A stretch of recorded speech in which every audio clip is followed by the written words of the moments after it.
Karim, justement, pour les hôtels Étape Hôtel et Hôtel F1, votre clientèle est sensible à ces engagements-là et vous, en termes encore une fois de retour sur investissement, est-ce que vous êtes satisfait des résultats? Alors, je crois qu'effectivement, on a aujourd'hui des clientèles qui sont très sensibles et qui recherchent, je crois, des marques qui ont des convictions sur le sujet.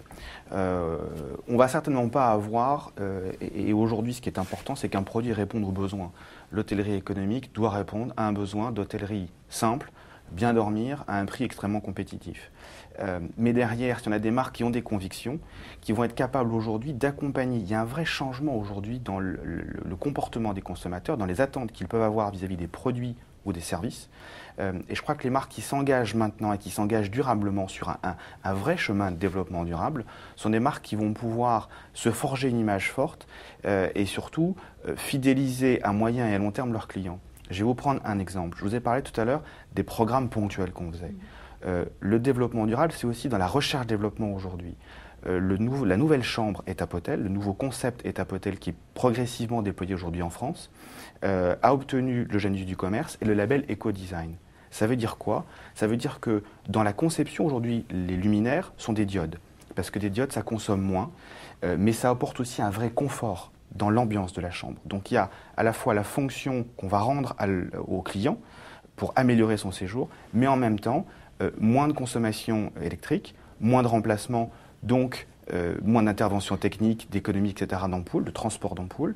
On va privilégier les matériaux de type le bois, le verre, le métal par rapport au plastique qu'on avait privilégié à une époque, etc. etc. On va aussi parler c'est important de prendre une bonne douche et d'avoir une douche avec un jet puissant le matin. Ça n'empêche qu'on peut mettre en place des systèmes d'économie d'eau et de réduction du débit sans qu'il y ait d'impact sur le confort et l'expérience lors du séjour. Donc pour nous, c'est extrêmement important de démontrer que dans le low cost, y compris dans le low cost, nous sommes des marques qui ont des convictions en matière de développement durable, qui sommes convaincus que, y compris en situation de mobilité, nos clients sont sensibles aux efforts qu'on va faire.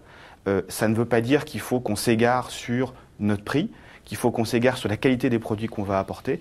Par contre, des convictions en plus, ce sont certainement ce qui fait qu'une marque va durer dans le temps et va fidéliser des clientèles qui aujourd'hui, jeunes, sont déjà sensibilisés, qu'on va accompagner tout au long du cycle de vie. Et donc vos clients reviennent.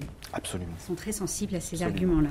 Et d'ailleurs, ils coproduisent avec nous. Quand on dit Plan for the Planet, si vous ne voulez pas si vous voulez réutiliser votre serviette, on fait des économies. C'est quand même eux, quelque part, qui font le geste. Ouais. Nicolas Boutet, quel constat vous faites, vous, auprès de vos clients? Je réagis sur les serviettes, parce qu'effectivement, je trouve que les jeunes générations sont très mobilisées. Moi, j'ai plus le droit de faire couler l'eau quand je me lave les dents. Effectivement, pour les serviettes, il faut les utiliser 2 ou 3. Donc c'est très bien, parce qu'il y a effectivement une vraie prise de conscience des jeunes générations à travers l'éducation, d'ailleurs, qui, je trouve, de ce point de vue-là, agit plutôt très bien.